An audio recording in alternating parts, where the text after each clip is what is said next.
क्या अज़ान के वक्त ख़वातीन का सर पे दुपट्टा रखना क्या ये शरई हुक्म है? जनाब। हमारे माशरे में एक रिवाज है कि ठीक जब है। अज़ान होती है तो ताज़ीमन ख़वातीन ये सर पे दुपट्टा रखती हैं, और अगर कोई गलत काम हो रहा हो, गाने वाने बजा रहे होते थे लोग,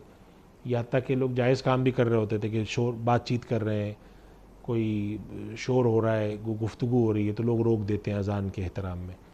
तो इसमें कोई शरन हर्ज नहीं है, बल्कि एहतराम, चूँकि कुरान करीम में अल्लाह सुब्हानहू व तआला ने एक बात की तरफ इशारा फरमाया कि वमन यअज़्ज़िम शआइर अल्लाहि फ़इन्नहा मिन तक़वल क़ुलूब, कि अगर कोई शख्स अल्लाह के शाइर का, अल्लाह की अलामात का एहतराम करता है, ताज़ीम करता है, तो जी। ये दिल के तक़वे की निशानी है।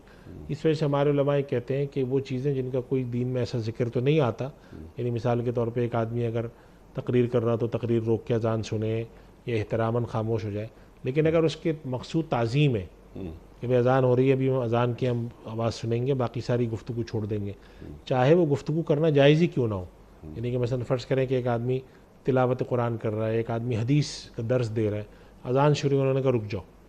तो इसमें कोई हर्ज नहीं है, इसलिए कि इसमें एक दर्जे की आप ताज़ीम कर रहे होते हैं। ठीक। चुनांचे अगर ख़वातीन ने सर पर दुपट्टा रखा, घर में हैं अपने वो, और वहाँ पे सर पे दुपट्टा ना भी रखें तो गुंजाइश है, लेकिन वो घर में बैठी है, उन्होंने अज़ान सुनी, सर पे दुपट्टा रखा, या कोई काम कर रहे थे उसको रोक दिया, कोई आवाज़ हो रही थी उसको रोक दिया, टीवी चल रहा था उसको बंद कर दिया, बच्चे शोर मचा रहे थे उनको रोक दिया, तो ये मिन हैसुल मजमू दीन के इन शायर की, अज़ान की, इनकी ताज़ीम है।